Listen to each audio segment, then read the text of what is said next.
to do things like record fake radio shows on like a cassette player and things like that. Me! Yeah! Me in a nutshell. Like, I kid you not. On my old computer, which my grandma now uses for her own stuff, but on my old computer, I literally used to film like whole random pilot episodes with my shitty webcam.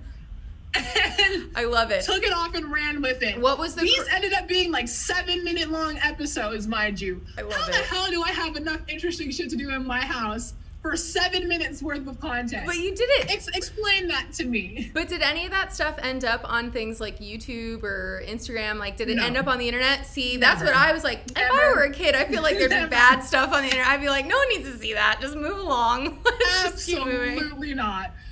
Oh my god. Wow. Yeah, no. What were some of these like old, like, dig up a pilot for us? What was your first make-believe TV show?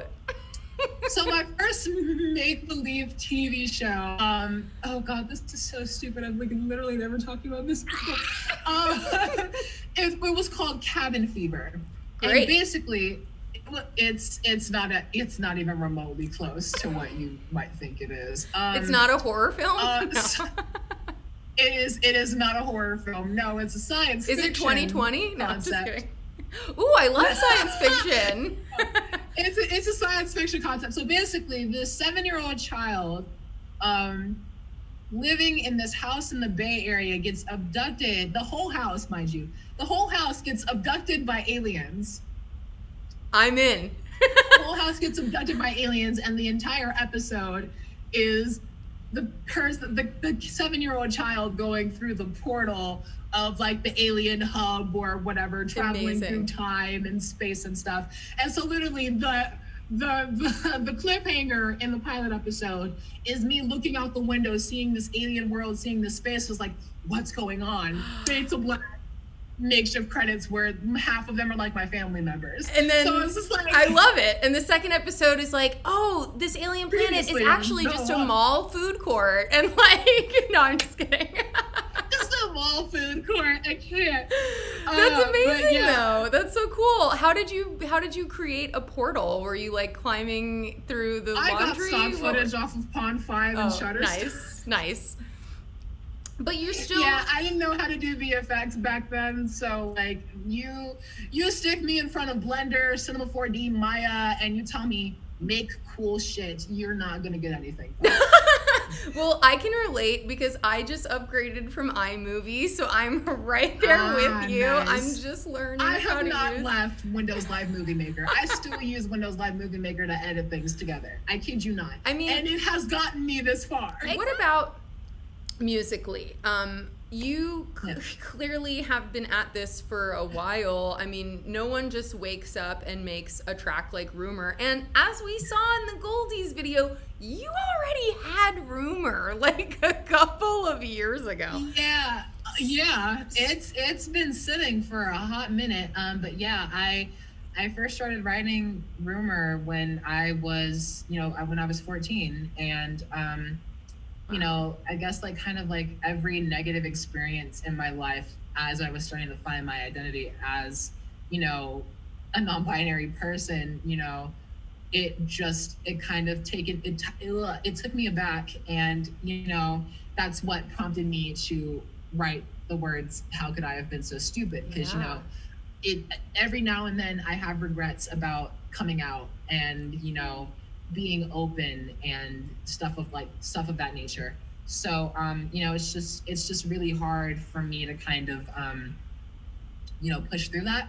Absolutely. And so my way of kind of coping with those doubts was to write something about it, and what came of that was Rumor. And I had done a lot of stuff like sound design wise that I had never done in any of my songs for like ages and dispensations, but it worked for that because my production had evolved at that time. I was able to take those horrible techniques and flip them in a way that would only work for that song. So distorting the ever living crap out of the 808, making these crazy like feature bass chords that go like, woo, woo, woo, woo, woo, woo, woo, like going up and down and stuff.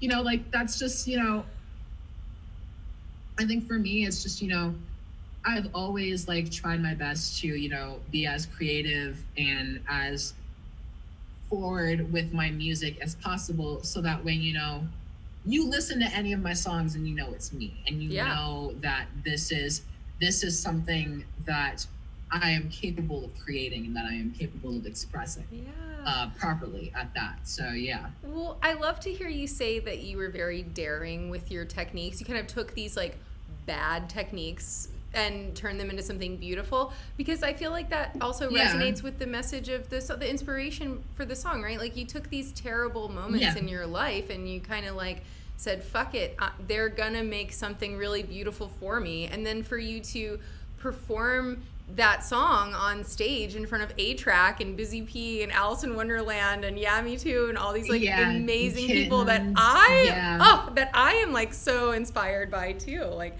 what a beautiful way to twist that around. The night after, like the night of the Goldies, when I played that, even though I lost, like Kittens, Unique, and Allison all became enthralled with everything I was doing. Yo, shout out Unique real quick too, because I fucking love Unique, so sorry. Unique is, no, it's okay. Unique is absolutely amazing. I am so stoked to finish our collab together with Whipped Cream. I am so looking forward to Wow, that's a fun one. I don't know if I knew about that. Ooh. Oh yeah, no one really knows about that yet, but I mean, you know, like we've been working on it for a little bit, and I'm very, very excited to see how that comes out. Incredible. The production that Caroline did is like absolutely insane, and you know, I'm just really looking forward to seeing how that final thing comes out. Yeah. We snapped. So yeah. Hallow is loving that you just dropped that bomb on all of us.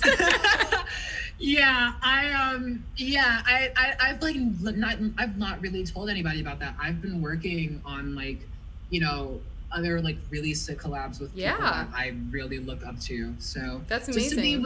Just to be able to have that experience alone, it's truly something incredible. So I'm really, really thankful to be in that position to where I can work with these people whose names I've seen in my Apple Music and SoundCloud recommended libraries for ages and dispensations.